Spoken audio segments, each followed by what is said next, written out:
अरे सुख नींद सोई गई भैया रानी, और राजा की सुनी ना एक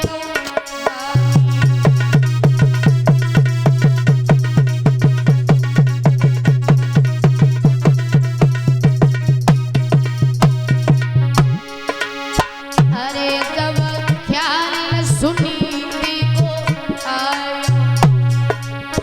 और फौरन घोड़ारी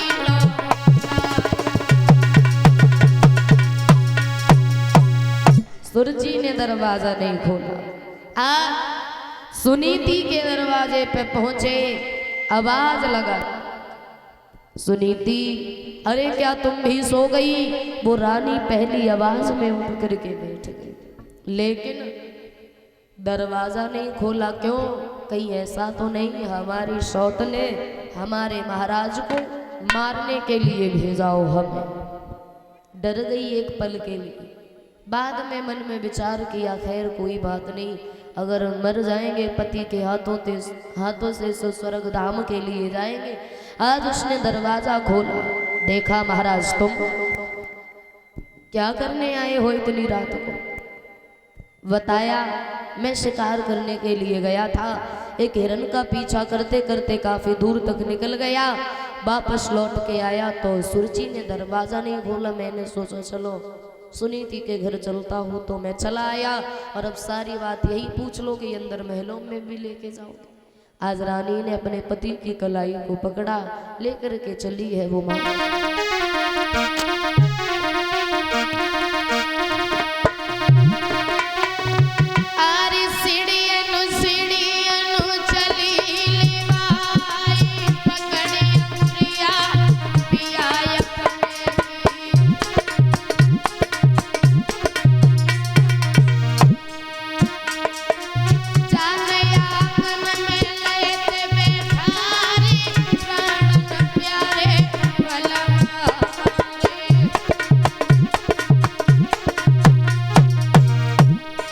रानी बोली महाराज भूख लगी होगी बहुत तेजी से, कुछ खाने को रखा है? रानी बोली हाँ, आधी रोटी जो की धरी है, बाबू पे नमक आए कर दो संभाली, आधी रोटी जो की धरी है।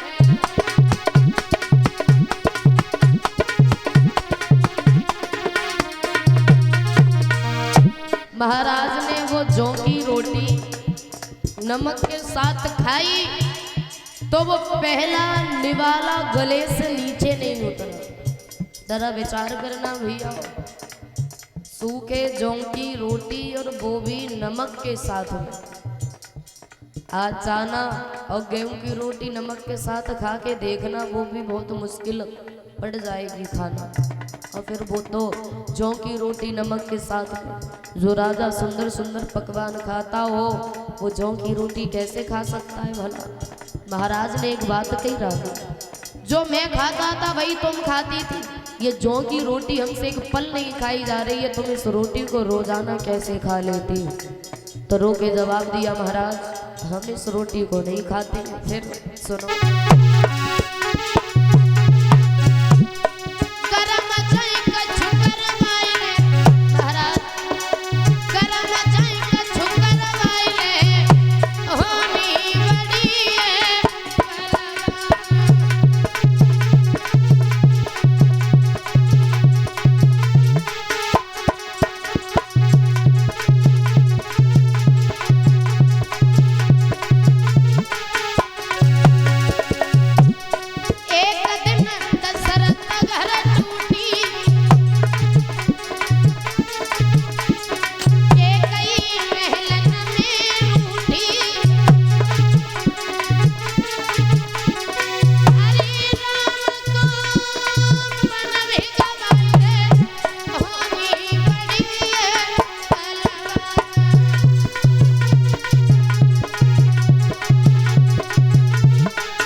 विश्राम किया। सुबह होता है और जैसे ही सुबह हुआ महाराज उठ करके चले। देखा तो सुरुचि दरवाजे पे खड़ी रहे, कहने लगी हाँ आ गए। महाराज बोले आने को मैं गया ही कहाँ था। सुरुचि बोली मुझे पता है तुम कहाँ थे, सारी रात उस सुनीति के घर गए थे ना तुम। लेकिन महाराज वो दिन याद करो जब तुमने हमारी कसम खाई थी और एक बात कही थी हम उस दासी के घर कभी नहीं जाएंगे।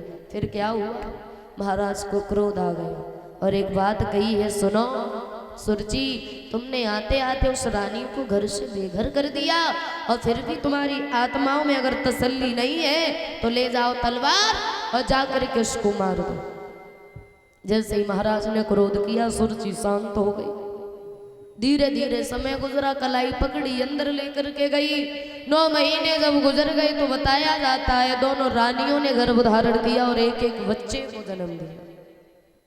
और अंतर बहुत बड़ा है दोनों बेटों में भी और दोनों रानियों में भी। एक रानी के पास में इतनी दासियां हैं, कोई दासी सर दबाती है, कोई दासी पैर दबाती है, कोई दासी पीठ दबाती है, और एक रानी के पास इतना भी कोई नहीं है जो उसे कोई पानी तक दे दे।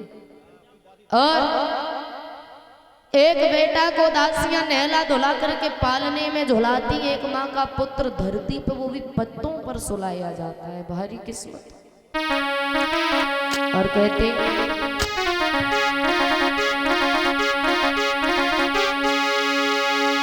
कि एक वृक्ष की दो डाली और पर किस्मत जुदा जुदा है।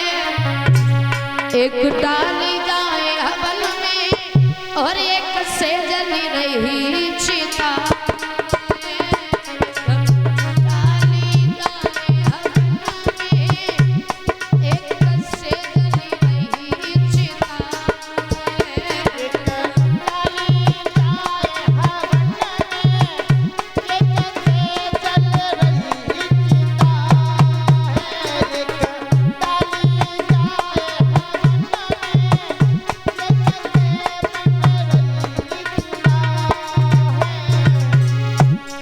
डाली तो एक है, वो वृक्ष तो एक है, लेकिन डाली दो है और अंतर बहुत बड़ा है।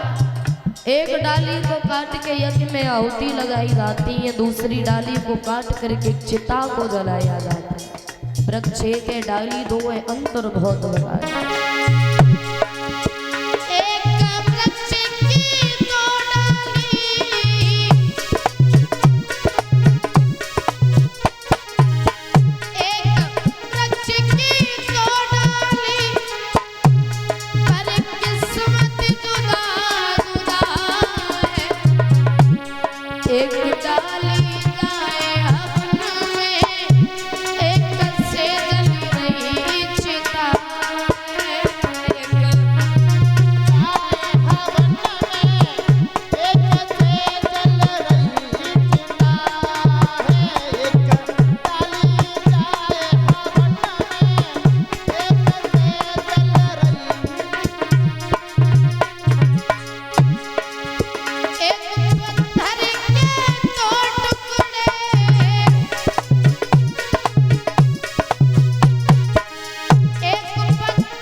के घर में 2 पुत्र, लेकिन अंतर बहुत बड़ा दोनों बेटों में।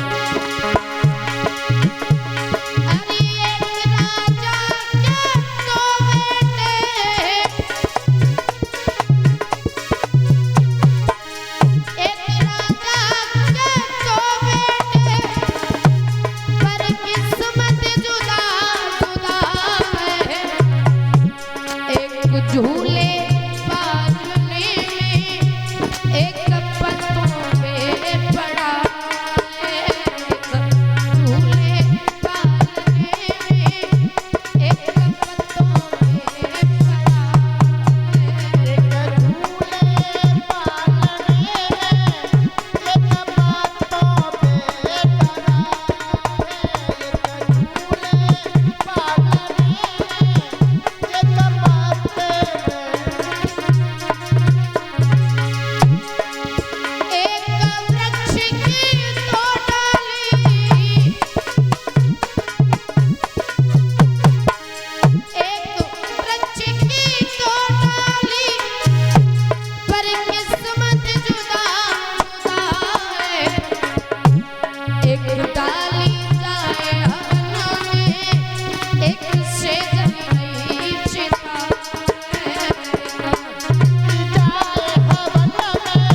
बोलिए कन्हैया लाल